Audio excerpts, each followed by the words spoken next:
kasih teman-teman media semua. Jadi kami mau menyampaikan beberapa poin terkait perkara klien kami saat ini, Nyonya Yulianti Pierce, yang sudah dilakukan pelaporan pidana di Polda Metro Jaya. Dan perkaranya klien kami ini sudah 2 tahun, ya, tidak ada proses penyelesaian saat itu, ya. Akhirnya klien kami ini meminta kepada kami untuk menjadi kuasa hukum yang baru pada tanggal 23 November 2023 terkait pelaporan pidananya di Polda Metro Jaya.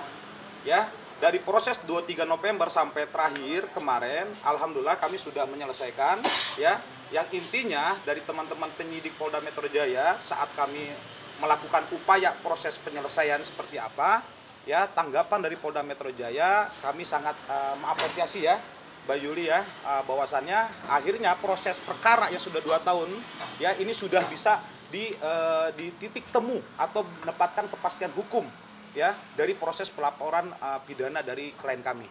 Jadi pasal yang saat itu yang diajukan, yang dilaporkan oleh klien kami Mbak Yuli ini adalah pasal 277 KUHP pidana mengenai penggelapan asal usul seseorang, ya. Siapa ini? Ya, inilah yang kita buat pelaporan. Terlapornya adalah saudara N, ya, atau yang sudah kami sampaikan di dalam media sebelumnya itu adalah saudara Nongki Teja Sukmana, ya. Terkait apa? Terkait dari seorang ibu kandung klien kami atas pengakuan sepihak, ya, dari oleh anaknya. Anak kandungnya adalah Frederica Archis Chul, ya. Ini sangat memiris, ya. Ini sangat tidak baik presiden seorang ibu kandung, ya, yang sudah melahirkan, membesarkan, mendidik, ya, anak kandungnya Frederica Archis Chul yang sudah dapat prestasi yang baik sebagai Putri Indonesia 2019 dan top 10 Miss Universe. Ini kan tidak sama, nggak sesuai gitu loh, ya, yang sudah dilakukan begitu besar dilakukan oleh seorang ibu gitu kepada anaknya. Tetapi ada kesempatan orang memanfaatkan kesempatan, ya, untuk anaknya beliau ini gitu loh, dengan pengakuan dengan intimidasi, dengan apa ya Mbak Yulia, penghinaan secara verbal. Anda ini seorang ibu yang tidak baik, ibu kandung yang toksik dan sebagainya, secara langsung ataupun tidak langsung. Ini kan SMS dan sebagainya, ini nggak baik gitu, ya. Jadi mengambil kesempatan memanfaatkan anak kandung dari Mbak Yuli klien kami ini, yang akhirnya mohon maaf sampai saat ini 2 tahun lebih anak kandung itu tidak bisa dihubungi oleh beliau, ya. Jadi kami pun mengimbau kepada para pihak yang terkait, ya, yang terlibat langsung ataupun tidak langsung, ya, untuk segera ini bisa kita selesaikan gitu loh. Kami membuka ruang, ya, untuk penyelesaian ini dengan baik-baik, ya. Tetapi pelaporan pidana masih terus kami lakukan, ya, bahwa Polda Metro Jaya unit PPA itu sudah berupaya dengan semaksimal mungkin setelah kami mempolapi perkara yang sudah stuck selama 2 tahun ini. Gitu. Bang, terakhir itu mentok sama Ibu Yulia, terakhir itu mentok di penyidik sama pengacara itu sampai mana itu, apa agendanya itu? Oke, jadi mungkin aku tambahin dulu, ya. Gitu. Ya. Jadi gini, Mas, perkara ini mentok karena memang tidak ada follow up kalau menurut kami, ya. Analisis kami sebelumnya, karena kami mendapat pelimpahan perkara baru dari sebelumnya 2 tahun, gitu loh. Akhirnya beliau minta kami sebagai lawyernya. Nah, apa saat kami analisis itu memang tidak berjalan, ya. Upaya sebagai seorang lawyer atau kuasa hukum dari klien itu tidak mendampingi secara maksimal, ya. Analisis kami, ya Mas, ya. Tapi saat kami mendapatkan kuasa hukum dari pihak Mbak Yuli klien kami, ya, follow up-nya sudah berjalan baik gitu loh. Makanya kami mengapresiasi kepada pihak unit PPA Polda Metro Jaya. Tante, hubungan Tante dengan Putri Tante itu seperti apa sih sejauh ini, dalam arti setelah 2 tahun ini mungkin ada konflik apa sampai akhirnya Tante tidak bisa menghubungi? Apakah ada pengaruh juga dari orang terdekatnya Putri Tante sampai akhirnya sampai Tante tidak bisa menghubungi anak Tante selama 2 tahun, ya, sampai detik hari ini gitu? Bisa cerita nggak sih Tante, mungkin cerita lagi? Ya memang benar, saya selama 2 tahun, ya, tidak sama sekali Jadi terakhir saya ketemu yaitu dia saat ada penganiayaan tahun 2021 ya. 21. Kalian kan sudah ngikutin ya. Nah itulah saat adanya penganiayaan. Dan pada saat bulan Juli pun yang lalu, tahun lalu, saya mencabut perdamaian. Pihak terlapor, mantan suami saya, meminta maaf akhirnya. Karena itu setelah saya memutuskan dengan lawyer saya sebelumnya. Karena saya merasa tidak bergerak juga. Saya ini mau kemana arahnya? Kalian kan media juga ingin tahu hasilnya. Saya merasa tidak ada arahnya. Ini saya korban. Kok saya sangat dipersulit. Terus pihak-pihak terlapor pun ataupun saksi terlapor pun seperti anak saya tidak kooperatif sama saya. Seperti ada spesial something. Nah, akhirnya saya mencabut dengan tujuan saya ingin tahu arahnya. Nah, syukur alhamdulillah ya, saya selalu berusaha karena saya pasti saya bisa. Nah, akhirnya ada bulan Juli itu terlapor mengakuin kesalahannya dan meminta maaf. Nah, dari situ saya mencabut karena yang sudah saya sebelumnya bilang atas dasar ada anak saya. Disitulah karena saya berpikir saya tidak mau karena dia akan terlibat. Saya bilang sama rekan saya, Aloy juga, anak saya masih muda, dia perlu masih bisa waktunya bisa lebih baik lagi, dia bermanfaat. Jadi saya mengalah untuk mencabut.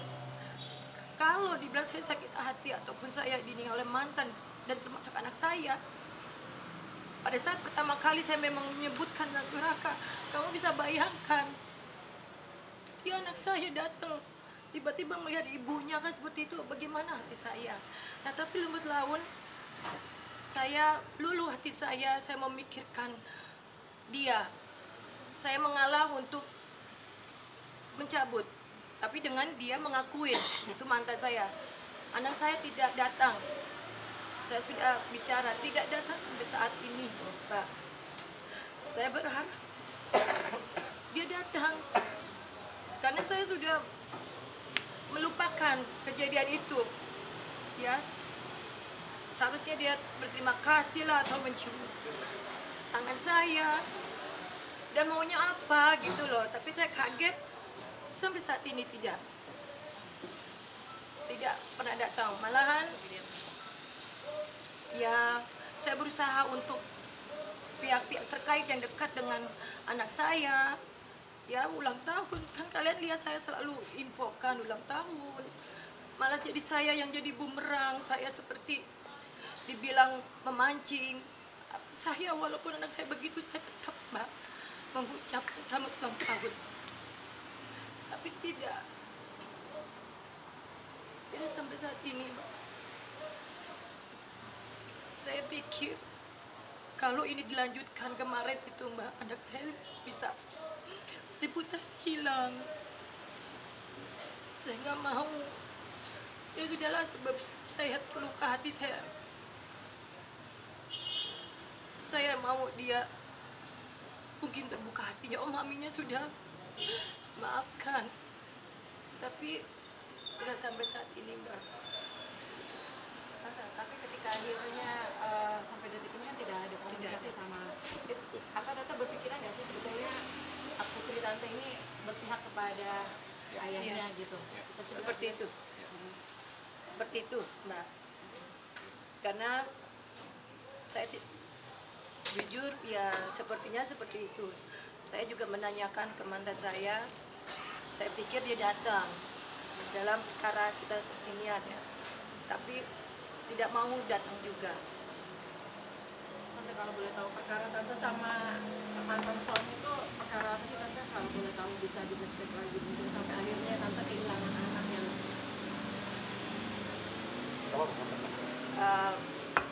Ya kita sebenarnya perceraian itu sudah tahun 2002. Anak saya sebelum umur 21 tahun itu hanya flashing. itu saya sebenarnya sudah bercerai. Tapi saya menutupin dari publik, ya, karena saya melihat anak saya. Itu jadi tidak ada kecocokan dengan mantan, dengan saya sebenarnya terbelenggu dengan kehidupan itu, Mbak. Yaitu saya mengambil keputusan untuk bercerai karena saya lihat anak saya sudah selesai. Saya bertahan karena ada anak saya belum selesai sekolah, bukan karena materi, karena kedekatan anak saya. Saya takut kalau saya bercerai anak saya terguncang, dia belum selesai sekolah di British. Ini bukan materi, Mbak. Mana saya tidak ada mengeluarkan materi, tapi saya tidak mau anak saya down, karena saya lihat saya sebagai ibu hanya bisa mencari finansial. Seharusnya suami, tapi saya juga sadar diri karena anak saya sekolah yang tinggi, internasional. Saya nggak sampai ke situ, Mbak, untuk ngajarin. Jadi mantan saya, ya, itu yang saya bertahan. Nah, karena saya lihat anak saya sudah kelar, saya memutuskan untuk bercerai. Itu pun saya sudah minta izin sama anak saya sebelumnya, apa keluar, tapi dia tidak pernah tahu. Yang selama ini saya ingin, dia tidak mau tahu. Sebagai dia anak saya ini, saya udah gadis, dia seharusnya dengerin saya mau bercerai. Hubungan kami tidak bagus, saya kan nggak punya teman untuk bicara. Dia tidak mau mendengarkan saya sebelumnya, ya, dengan alasan malu dia bercerai lagi. Tapi kan dia bapak tiri, ya. Nah, lalu adalah itu hubungan kami renggang. Saya berdoa, Mbak, saya akan, demi anak saya nggak akan bercerai. Itu karena anak saya lagi, Mbak. Saya berdoa sebelum ngambil keputusan lagi, ya, untuk kalau memang ini demi anak saya tidak akan bercerai, saya akan cabut. Walaupun hati saya sudah tidak menginginkan, cuman ya udah demi anak saya. Kalau saya takut anak saya juga membenci saya saat itu, tapi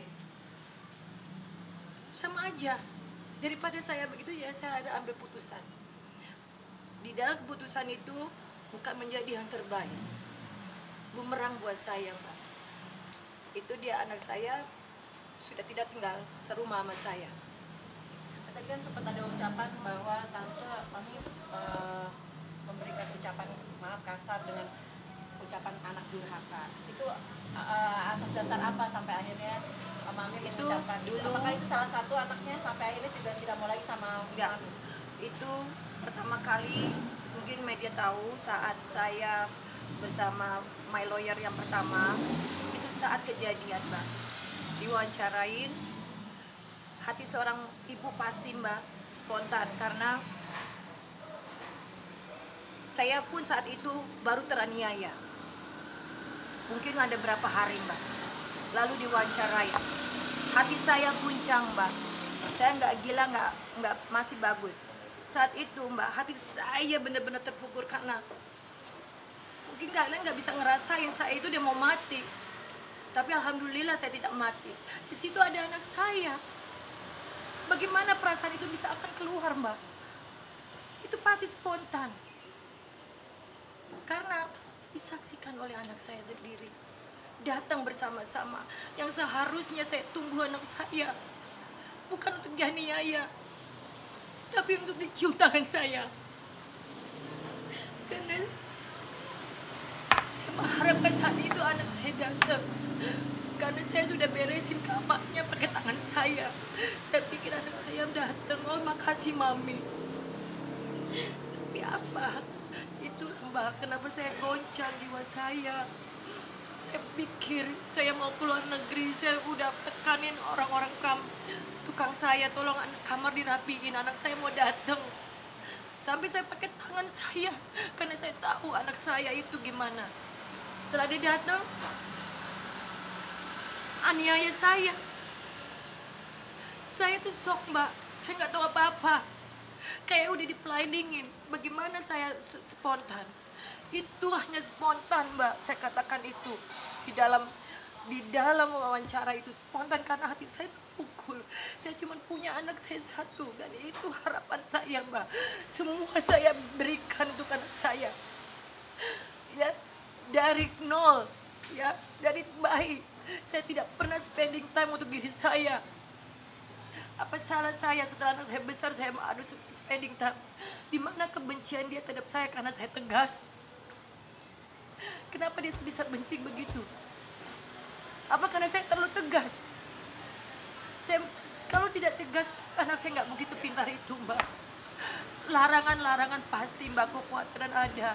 Saya tidak perlu harus menceritakan semua ke publik bagaimana keadaannya. Saat ini hanya publik yang tahu saya lah ibu yang nggak baik. Karena mereka tidak tahu yang sebenarnya. Sampai saat ini pun, Mbak, netizen pasti menginginkan saya. Karena ngeliat apa? Figur dia. Saya hanya kelihatan yang orang yang tegas. Tapi tidak tahu di behind itu bagaimana, Mbak. Itu yang maksud saya. Itulah spontan. Di situ pun saya menyadari apa kesalahan saya. Saya takut juga. Saya takut, makanya saya juga bicara dalam kasus saya ini. Saya nggak mau saya menebus kata pembicaraan saya kasar itu. Tapi alhamdulillah Allah tidak inikan. Saya minta, Mbak, saya sudah muslim, saya mu'alaf. Saya tidak pernah mengeluarkan permintaan yang tidak baik walaupun hati saya sakit. Saya mendoakan tengah malam, Mbak, anak saya untuk sadar. Jujur ini hanya Allah yang tahu. Tapi karena mengalami penganiayaan itu dari mantan suami. Iya. Boleh tahu Tante penganiayaan itu dalam bentuk apa, Tante? Fitting. Dipiting. Dipiting.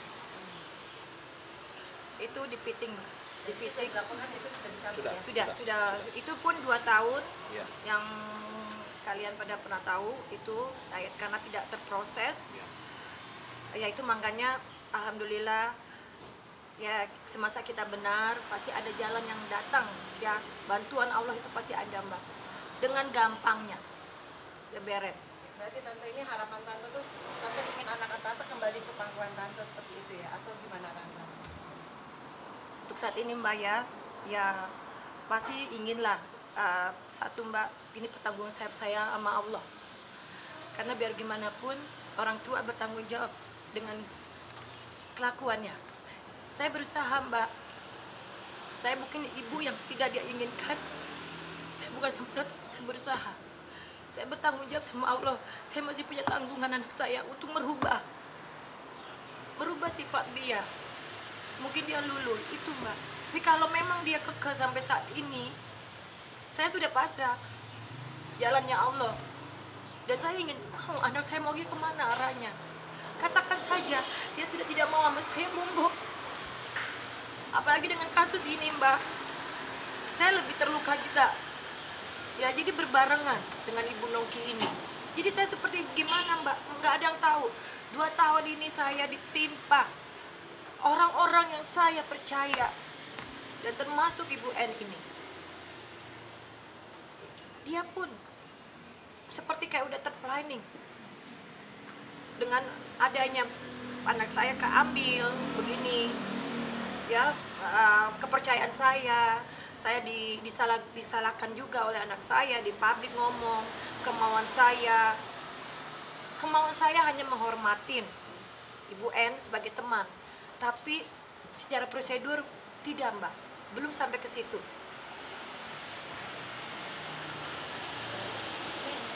Terkait dengan kabar potongan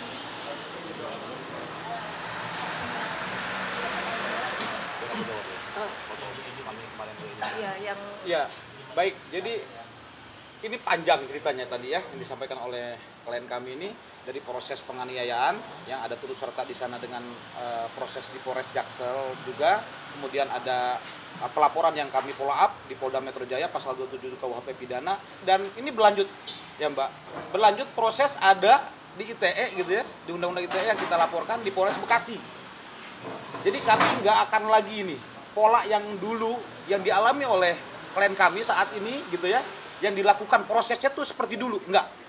Jadi ketika terjadi pencemaran nama baik, ancaman, fitnah kepada klien kami langsung buat pelaporan di Polres Bekasi.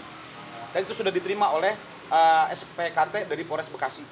Ya, ada ancaman pembunuhan, ada ancaman penggerudukan, ya, ada ancaman membawa massa kepada rumah yang saat ini ditinggali oleh klien kami. Ini ada apa maksudnya, apa salah beliau?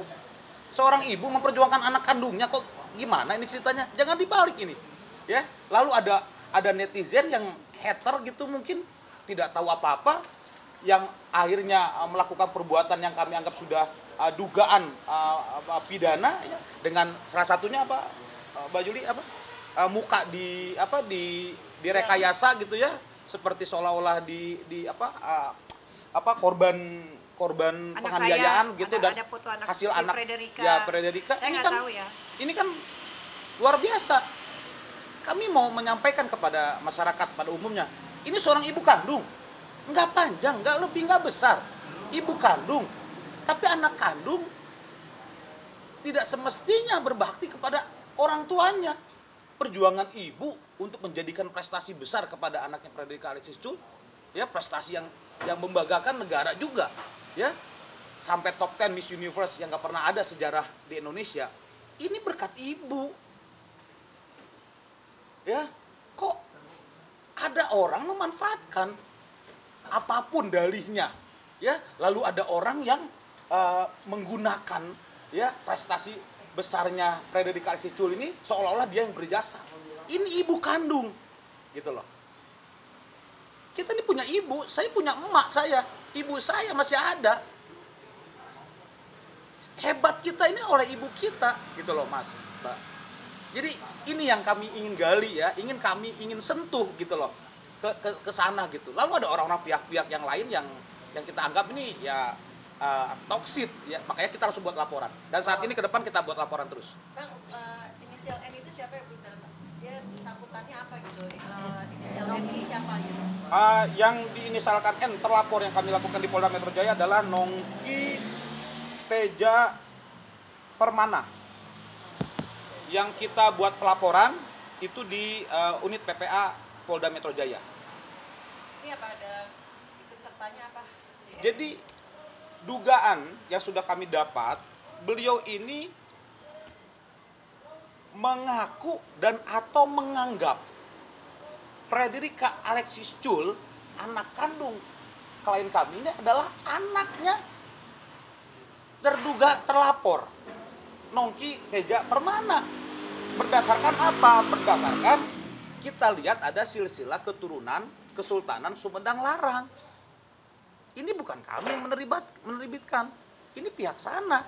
Kami sudah konfirmasi, kami sudah klarifikasi. Bahkan teman-teman penyidik di Polda Metro Jaya sudah memanggil para saksi ini. Dan ini dalam konteks betul, ya, kan begini, Mbak. Pengakuan Mas dengan menganggap itu berbeda. Saya menganggap Mas ini adik saya, tapi saya tidak merubah status asal usulnya, anak bin Pulan, binti Pulan, dan sebagainya. Lah, ini menganggap apa mengaku, Mas, Mbak? Masyarakat tolong nilai. Ini memang bukan yang mengeluarkan negara, sekali lagi, ya.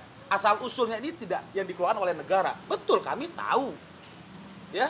Tapi pernyataan ini, bukti ini, ada seolah-olah pengakuan, ya. Setelah Frederica Alexis Chul ini, anak kandung dari klien kami ini, memang sudah tidak lagi dengan peristiwa yang sudah sebelumnya.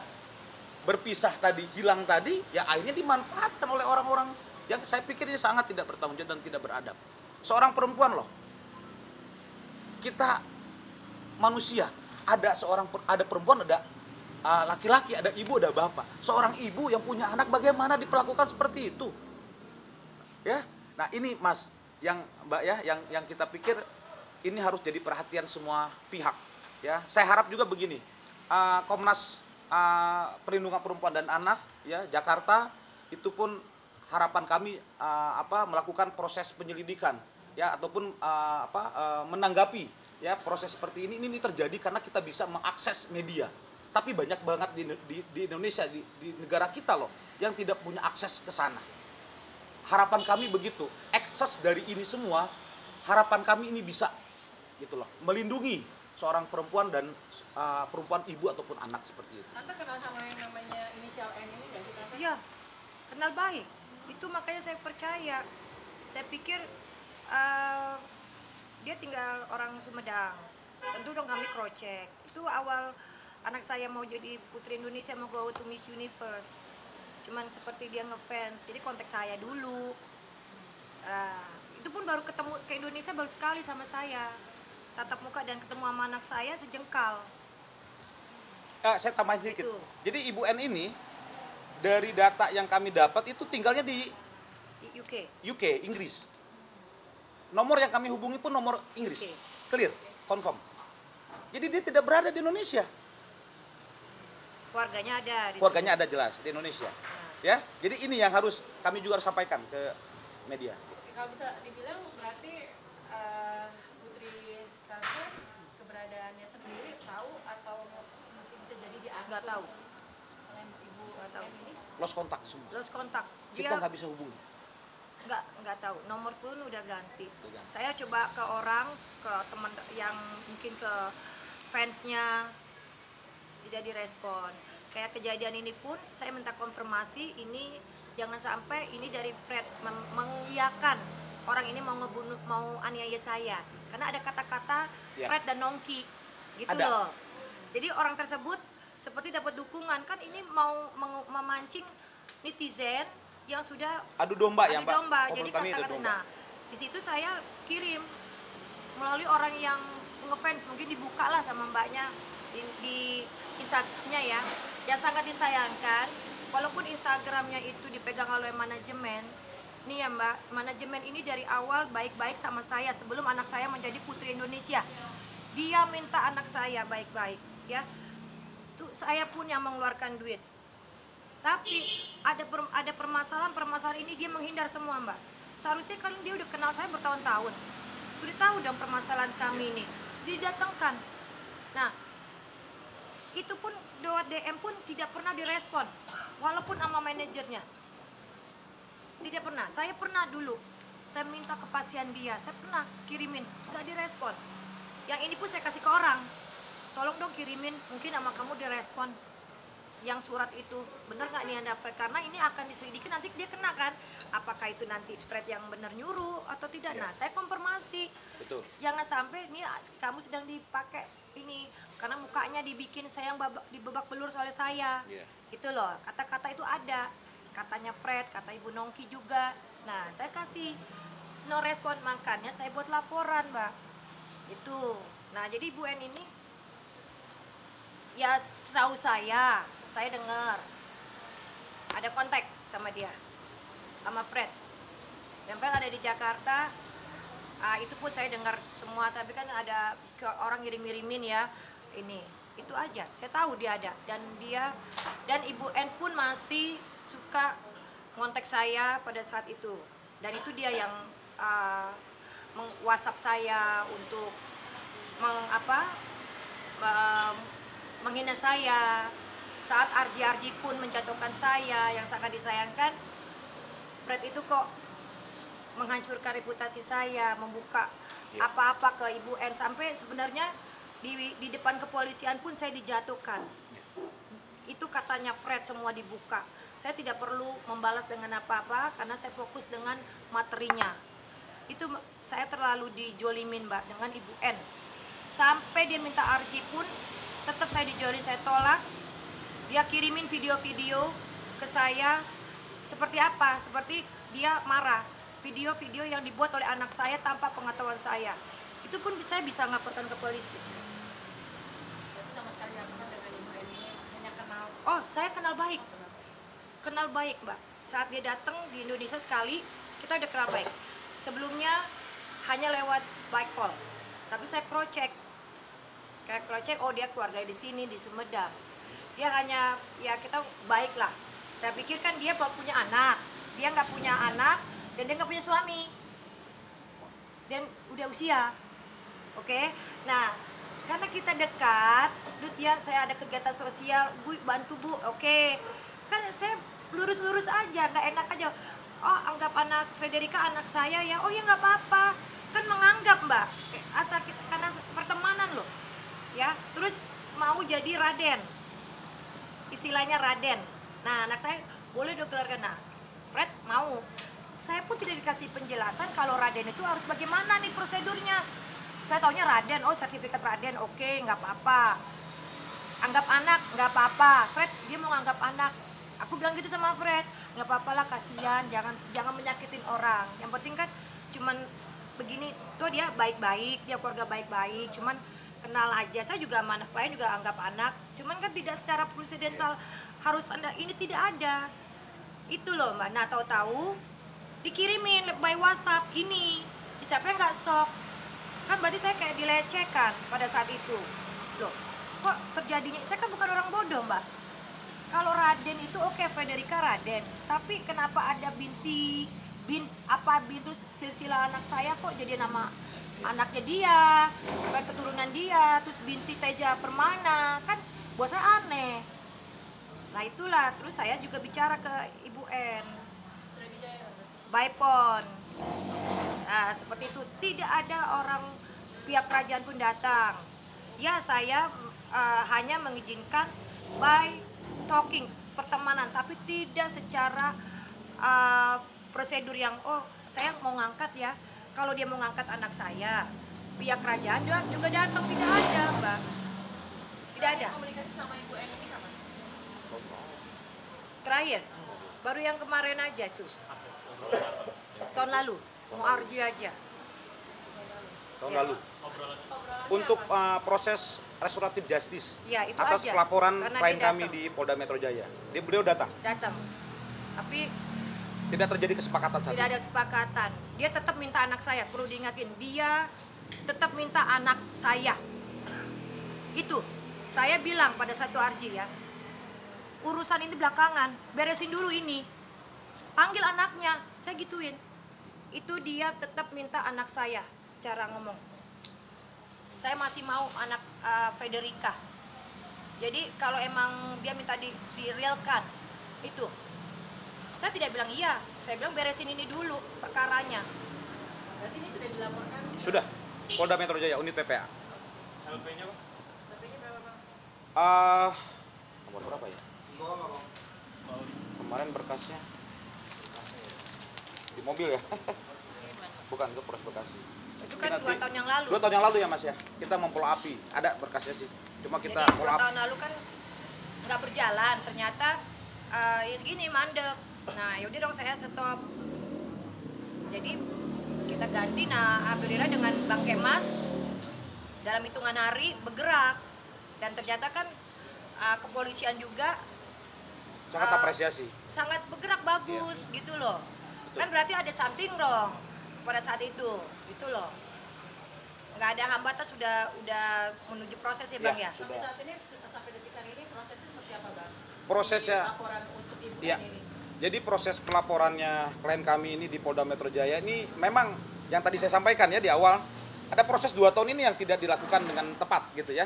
Saat kami masuk sebagai kuasa hukumnya tanggal 23 November 2023, kami proses cepat langsung dengan beberapa pihak termasuk para penyidik yang memegang perkara di unit TPA Polda Metro Jaya. Lalu kami sounding, lalu kami koordinasi ya, kami meminta SP2HP ya sebagai hak warga negara yang harus diterima atas pelaporan pidana di kepolisian. Nah, akhirnya alhamdulillah itu semua dilakukan. Bahkan di sana ada proses hearing, proses koordinasi yang cukup baik yang untuk menjelaskan hasil dari gelar perkara di Polda Metro Jaya. Nah, ini yang menjadikan terang benderang. Setelah terang benderang ini kan kami juga menganalisis hukum. Perkara ini memang benar apa tidak? Kan gitu. Proses ini dilakukan di Polda Metro Jaya, di unit PPA, benar apa tidak? Setelah itu kan kami kaji bareng. Nah, ini proses yang sangat bagus gitu loh. Yang akhirnya pada prinsipnya ke depan akan kami upayakan ini proses penyelesaian.